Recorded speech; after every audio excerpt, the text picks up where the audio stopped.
Hey y'all, we're at Memphis University and we're back for another Calculus Done Wrong lesson where we wrong calculus before calculus wrongs us. And today we're going to be continuing our integral journey. We're going to be learning definite and general integration by parts. So hopefully you watched our previous video. That was our introduction to integration by parts, indefinite style. So we talked about the process, we introduced it, and we went more thorough in that video hopefully than this video. Hopefully we can work a little bit quicker in this video. But we'll see that this video will build on our previous video, which is why we encourage you to watch that. But what we're going to do is we're going to be dealing with definite integration by parts, meaning that there's going to be numbers on the integral, and also general integration by parts, meaning that we're going to deal with functions like f and g. What we're going to see is that the general and the definite integration by parts really is just one step or two steps beyond our normal indefinite integration by parts. It's more equivalent. The process itself is more equivalent than maybe the use of process to indefinite use of. So that's why we're just going to shove definite and general into the same video. Let's get started. Hopefully this will be a nice review of integration by parts, even as we're learning something slightly new. So let's do definite integration by parts, definite and general integration by parts. Integration by parts. Not my best wording here, but I don't think that is too bothersome. So this is definite integration by parts. So it's going to involve the same process as our indefinite integration by parts. Remember that we have a nice little phrase, liate. This acronym helps us choose certain functions and where they're supposed to go. Remember that we're always trying to choose a u, a du, and v, and dv. Keeping in mind that integration by parts is the opposite of the product rule, so you're going to have two things that are multiplied. When you choose your u, you're going to take its derivative, and when you choose your dv, you're going to take its integral, and then you're going to form a new integral and a new formula according to the integration by parts formula.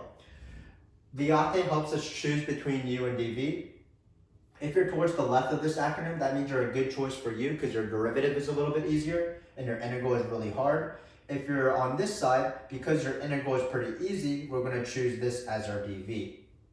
Remember that the phrase liate stands for logarithmic, meaning lns, I meaning inverse trig like inverse tan or inverse sine, a being algebraic, maybe just dx, but also things like x plus 3 and x squared, t is trig, sine and cosine, e is exponential, e to the x, 3 to the x, something like that. And again, towards the left you want to choose u's, towards the right you want to do dv's.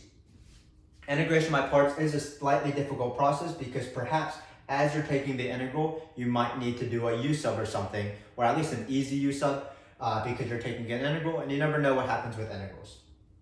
But if you do this formula, then the original integral you started off with, which is the integral of u times dv, and we're going to put numbers because we're doing definite integral this time, so we're just going to put a and b, but that's not the only thing new. It will still be the same formula. It'll be u times v, and what we're going to do is we're going to evaluate u times v using the fundamental theorem of calculus. So we're going to plug in the upper limit minus the lower limit, just like normal. Then we're going to do the integral of v du, a to b. And just like our previous video, unfortunately, integration by parts doesn't give us the answer just right out. It just gives us our easier integral. And for this easier integral, there's various ways to do this easier integral. Perhaps we will do u subs, perhaps we'll just know the antiderivative, perhaps we'll have to do integration by parts again. But once we do that, we'll just plug in b and a and we'll be done. So let's do some examples. Let's try to get our feet wet. Let's try to maybe do 3 definite integration by parts questions. I feel like that should be sufficient. So I'm going to erase this real quick. I'm going to erase this, and let's start off with something fairly innocuous. Let's do x times ln of x, where we're going from 2 to 6. So hopefully you can recognize that this is integration by parts because these two functions have really nothing to do with each other. They're not the derivative of each other. So it's going to be integration by parts. Let's try to form our little rectangle, u, du, v, and dv.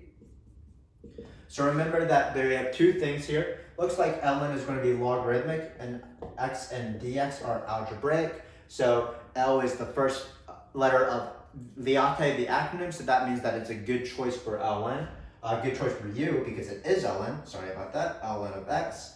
Then my dv is going to be the algebraic term because it's towards the right of L and liate. A is to the right of L and liate, L-I-A-T-A. So that means that this is going to be x times dx. Then we're going to take our normal derivative, our normal integral. So the derivative of ln of x is 1 over x times dx. And then the integral of x using the power rule is just x squared over 2. So now we're ready for the formula. So the formula is going to be u times v minus the integral of v times du, where we plug in the numbers. So in this case, it looks like it's going to be u times v, so it's going to be 1/2 ln of x times x squared. Maybe we'll put the x squared in the front to not confuse ourselves. X squared times ln of x. So this was u times v. We're going to plug in 6 and 2, and then we're going to do this separate integral. Remember that the formula is minus uv minus the integral of v du. So what's v in this case? It's going to be x squared over 2. I always like to take out my constant, so I'm going to take out this 1/2. And then what's the du? It's just going to be divided by x times dx. So we have two different things to worry about. Let's not worry about them at the same time. Let's just plug in top minus bottom like the fundamental theorem of calculus tells us to. I never question the fundamental theorem of calculus. So what we do is we're going to plug in 6. When you plug in 6, it looks like it's going to be 36. 36 divided by 2 is 18. So it looks like we're going to get 18 ln of x. Then when you plug in 2, 2 squared is 4. 4 divided by 2 is 2. It's going to be 2 times ln of 2. I don't know why I wrote ln of x, because we're plugging in 6 for both of the x's, so it's going to be ln 6. So this was the fundamental theorem of calculus applied to the uv part of our integral. Now what we have to do is we have to do this integral right here. Remember that integration by parts just converts it to an easier integral. Sometimes you can't just go straight for the integral, even though I know that we want to do that. Sometimes it's better to simplify this integral a little bit. Let's put our numbers and let's try to simplify this by just crossing out x and x. So it looks like it's going to be 1/2 integral of 2x, and then there's just going to be an x here. So now we're ready to take the integral. So this side was all outside of the integral, so we can just rewrite it. 18 ln of 6 minus 2 ln of 2. And then this integral is going to be 1/2, and then again by the power rule, it's going to be x squared over 2. That's the same thing as 1/4 x squared, so I'm going to write it like that. 1/4 x squared. And what we're going to do is we're going to plug in 6 and 2 again. Be very careful with negatives because there's a lot of negatives in this case, but I think that if we're careful with negatives, we should be good to go. So in this case, it's going to be 18 ln of 6 minus 2 ln of 2. And then when we subtract, let's put this all in brackets here. So we're not, just to be very careful with the negative, we're going to plug in 6. 6 squared is 36. 36 divided by 4 is 9. Then when you plug in 2, 2 squared is 4. 4 over 4 is 1. So it's going to be minus 1. So it looks like our final answer, we're almost done. 9 minus 1 is 8. So it looks like our final answer is 18 ln of 6 minus 2 ln of 2 minus 8. So let's write that down. 18 ln of 6 minus 2 ln of 2 minus 8. And that's going to be our answer. So again, even if this process is a little bit involved, hopefully you see that it's nothing new from the previous video. We usually opted to choose u and dv. ln was to the left of x, so we let them be in this configuration. We took the derivative for u, we took the integral of v, then we did our favorite formula, uv minus the integral of v du. We did top minus bottom into just the uv part, then we took the integral. When we took the integral, we first simplified it. We did the power rule, we had minus 1/4 x squared, and then because we love the fundamental theorem of calculus so much, we plugged the fundamental theorem, top minus bottom, into the fundamental theorem of calculus as well. We got 9 minus 1. We were very, very careful with parentheses. Hopefully we did not do anything incorrectly, and we got our final answer. So that's integration by parts with the definite style, and hopefully you see that it's pretty similar to the indefinite style. You just do a lot of top minus bottoms throughout the question. 9 minus 1. So let's do another question that's a little bit trickier because I think we're going to be ready for it. So let's erase this. So remember that there's some famous integrals that are in definite integration by parts. You just have to know that in order to do these antiderivatives, you have to do integration by parts. So the one I'm going to do is inverse tangent x. So keep in mind that ln of x, inverse sine, inverse tangent, these are all integration by parts questions. So let's see this in action. So again, I form my little rectangle. So it looks like my u is going to be, well, what's inverse tan? That's I. That's usually a good choice for u because its derivative is a lot easier than its integral. Dx, remember, it can be considered algebraic, just dx itself. It's just the term x. So in this case, we're going to have inverse tan. Then on the bottom here, we're going to have dx. We're going to take the integral, that's going to be x. And we're going to take the derivative, that's going to be 1 over 1 plus x squared. So that's my formula. So now we're ready to form the formula using this rectangle. It's going to be u times v. I'm going to write it as x times inverse tangent of x.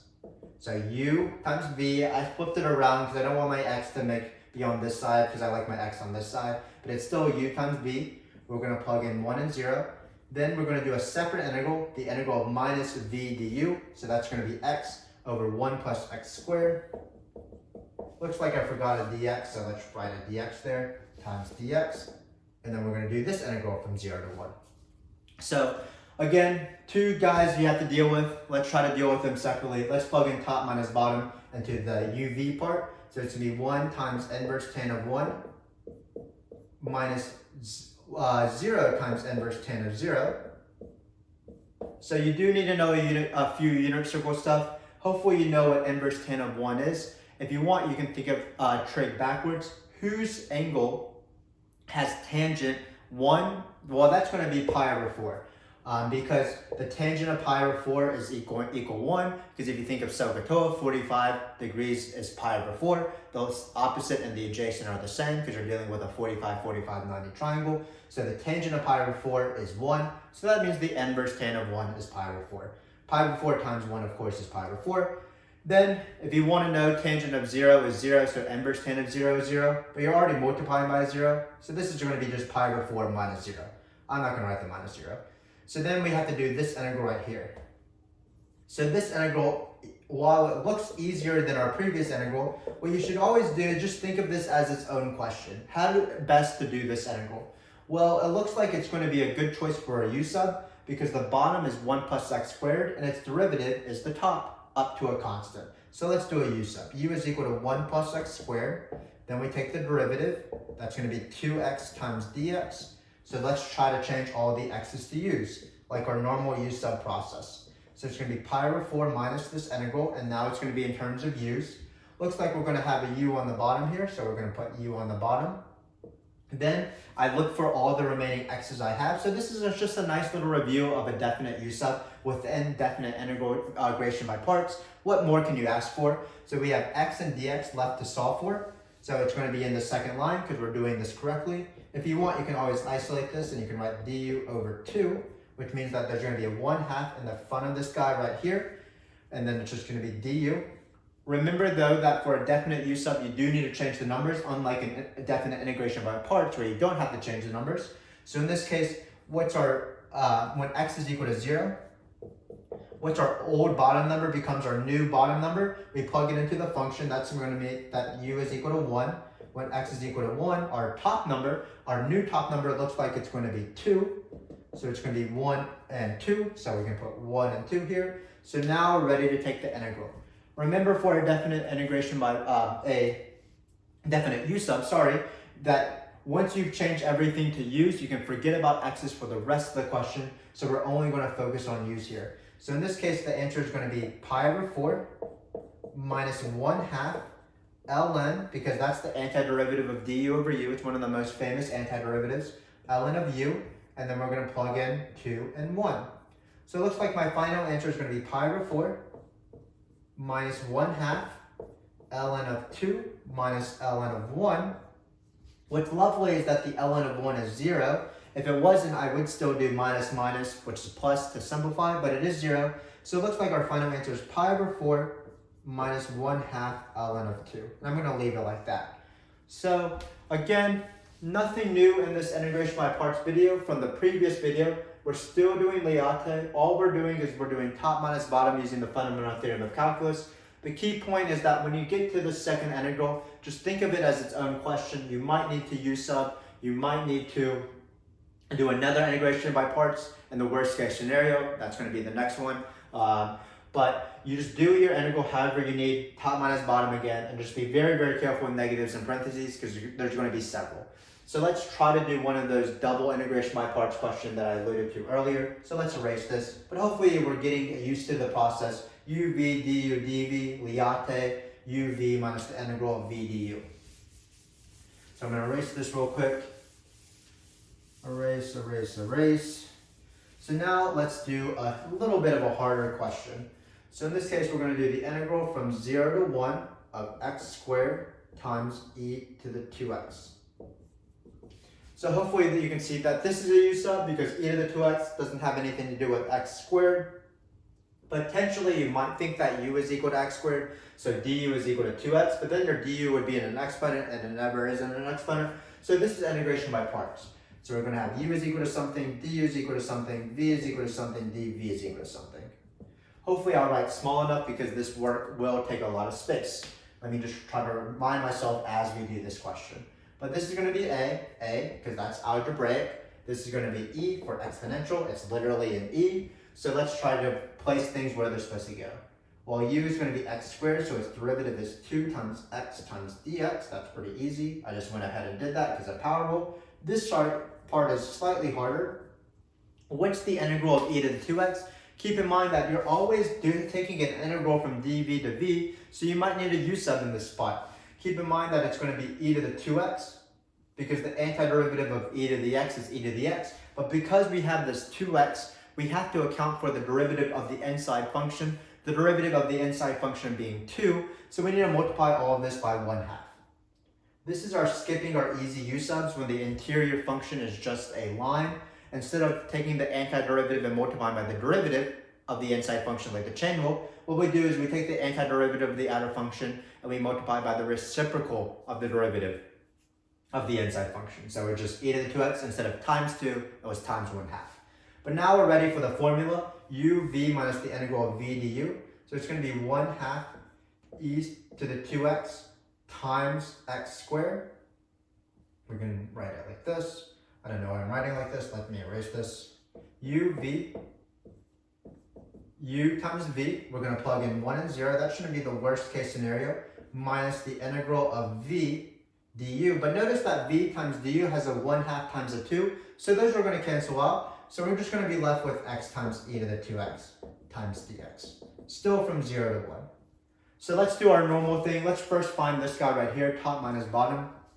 So when we're doing top minus bottom, it's going to be 1/2 times 1 squared times e squared minus, now we're going to plug in 0, 1/2 times 0 squared times e to the 0. All of this is not too bad. We have a 0 times something, so this goes away. This guy right here is just going to be 1/2 e squared. Can't really simplify that any further. And now we have to do this integral right here. 0 to 1 x times e to the 2x times dx. Again, integration by parts changes it to an easier integral, but the integral might not be easy though, because this integral requires another integration by parts. You have something times something, so you have to do integration by parts. When you have something quadratic or cubic, times the sine, cosine, e to the x, it is integration by parts, but unfortunately the power goes down only by 1 every single time. So we started off with x squared, then we did 1 integration by parts to x. We have to do another 1, unfortunately. I know this is terrible, but we can do it, friends. We have to take one more derivative, or one more integration by parts to take this x down to 1. So let's try to think of this as its own question. The integral from 0 to 1 of x times e to the 2x times dx. So we're doing the ate again. This is still going to be a, x and dx. This is still going to be e, the exponential. U is going to be the e is part of the, I put the a for both of these for the dx, but always dx is part of the dv, so that's the exponential part. So then we have du, we have v, we have dv. So exponential, it's going to be e squared times dx, e to the 2x times dx. Now we need to take a derivative for this step, so just 1 times dx. I'm definitely not going to complain about that. The integral of e to the 2x, just like before, is going to be 1/2 e to the 2x. 1/2 e to the 2x, because we do need to multiply by the derivative of the inside function's reciprocal. So the derivative of the inside function is 2, so we flip that and we multiply by 1/2. For example, the antiderivative of cosine of 5x is just sine of 5x times 1/5. So again, all we're doing is this integral right here. So let's just do uv again. U times v, plugging in our nice numbers of 1 and 0, minus the integral of v du. This time there was no 2 to cancel out this 1/2, so I'm going to take it out. And then we're just going to have e to the 2x, and we're going to have 0 and 1. So now we're going to do top minus bottom. So top minus bottom, it's going to be 1/2 times 1 times e squared minus 1/2 times 0 times e to the 0. All of this is going to cancel out. That's great. This was the top minus bottom of the second integration by parts, u times v. Then I'm going to take this integral right here, because this integral is pretty easy. We've done the integral of e to the 2x actually twice already. What's the integral of e to the 2x? Well, it's e to the 2x, not just e to the 2x itself. It's e to the 2x times 1/2. There's already a 1/2 here, so I could write 1/2 times 1/2, but instead I'm going to write 1/4. Then we're going to plug in 1 and 0. So keep in mind that we're only doing this simple integral. We do have to, again, find this answer. Whatever this integral will be, we'll just put it right here, and then we'll do 1/2 e squared minus this. So let's finish this question, why don't we? So it's going to be 1/2 e squared, and then we're going to plug in -1/4. And then what we're going to do is we're going to do top minus bottom, so it's going to be e squared minus e to the 1. E to the 0, sorry, top minus bottom, 1 and 0. So this is all going to be 1/2 e squared minus 1/4 e squared. And then finally, -1/4 times minus e to the 0. E to the 0 is 1, so that's going to be plus 1/4. Keep in mind that, again, this is not the answer. This is only the answer to the second integration by parts. So we're going to take this guy right here, 1/2 e squared. I wrote an e because I was too excited to be done with this question. And we're going to subtract off this. 1/2 e squared minus 1/4 e squared plus 1/4. So notice that these two cancel out. Let's be careful of negatives. Negative makes a positive. So this is going to be 1/4 e squared. And then finally, we're going to do a minus 1/4, and we are finally done with this question. So as you can imagine, integration by parts, especially a double integration by parts, a lot of computation, but it's not too bad as you're going through the steps. Liate will guide you, u times v minus v du, that will guide you as well. Fundamental theorem of calculus, so many guides. Just be careful of various little things, like when you take the integral of dv, you might need to do a u sub. The integral of e to the 2x is 1/2 e to the 2x. Be very careful with parentheses and negatives, because you have top minus bottom, so you're always introducing a negative when you have the bottom, but also you have a negative from the formula of integration by parts, uv minus the integral of v du. But that's definite u subs, not definite u subs, definite integration by parts. I don't even know what I'm saying anymore. Let's try to convert to general integration by parts, which is going to be a little bit easier because we won't have to do double integration by parts, and because the numbers will be easier to plug in. So let's see how that works. So I'm going to erase this real quick. I'm going to erase this. I'm going to erase this. I'm going to erase this. So let's say we're trying to do an integral. So we're going to do the integral of f of x times sine of x. I will be willing to do that. And let's say we're going from 0 to pi. And let's say we know a few things about this function that are given. The first thing that I know is that f of pi is equal to 3. That's just a random number. And then we know that f of 0 is equal to -2. And we also know that f prime of x, no matter what the x is constant. It's just 4. So this is going to be my givens. So this is for all x. So notice that we're going to do integration by parts because it's a product of two things that have nothing to do with each other, f of x and sine x. So this is really like our general u subs because we have an integration by parts with an f of x. So let's get started. What we have to do is we have to form our rectangle, u, du, v, and dv. The problem is that because Liate deals with functions that are very specific, ln's, inverse trig, e's, sines and cosines, dx's, it doesn't include f of x. So what we have to decide is where to put f of x. But remember the formula is u, v minus the integral of v du. So it doesn't really make sense to put f of x in this dv slot. Why doesn't that make sense? Well, if you took an antiderivative of f of x, we don't know what the antiderivative of f of x. So we would get stuck very easily if we put f of x in the dv slot. It seems like f of x should be in the u slot, because when I take its derivative, that's just f prime of x, and we know something about f prime of x. So I'm going to put that in this slot right here. That's going to be my u. That forces sine to be in the dv slot, but I don't really complain about that because I know it's integral. So let's do the normal thing. So what you do is you take a derivative down, so this is going to be f prime of x times dx. Then you take an integral up, so that's going to be minus cosine of x. So now we're ready to go for the formula. So I'm just going to write e here. I was going to draw a long little arrow, but I don't think that's necessary. So the formula, remember, is u times v minus the integral of v du. So it's u times v. So it's going to be minus cosine of x times f of x, u times v, minus, we're going to plug in 0 and pi, minus the integral of v du. So what's the integral of v du? So it looks like we're going to have minus minus, so it's going to be plus cosine of x times the integral of, sorry, I don't know what I'm saying anymore. It's u times v minus minus because of this minus, and then it's v times du. So it's going to be cosine of x, f prime of x, dx. And it's still from 0 to pi. So again, even if it does have an f and an f prime, it's still the same formula. U times v minus the integral of v du. Why is it a plus? Because it's minus minus. So now what we're going to do is we're going to just plug in numbers, and because they gave us givens, the numbers shouldn't be too bad. So what we need to find is minus cosine of pi times f of pi, and then we're going to subtract minus cosine of 0. Let's move some space here. Let's be a little bit more judicious with our space. So we're going to plug in pi again, plug in the top number, fundamental theorem of calculus, f of pi. Then we are going to plug in 0, so it'll be minus minus, top minus bottom, but there was already a minus. Again, the minuses are very, very confusing in these questions, so just be very careful with them. F of 0. Then we're going to do this integral right here, but notice that f prime of x is equal to 4, so instead of writing f prime of x, I'm just going to write 4 here, and then I'm just going to write cosine of x dx. This is not the greatest question in the world, as you will see why later on, but let's try to do these numbers. So what's cosine of pi? That's unit circle stuff. That's -1, because pi deals with the point -1 comma 0. You do the x-coordinate, so it's -1, negative times -1. And then f of pi was given, so I don't need to find that. That's 3. What's cosine of 0? Well, cosine of 0 is just 1.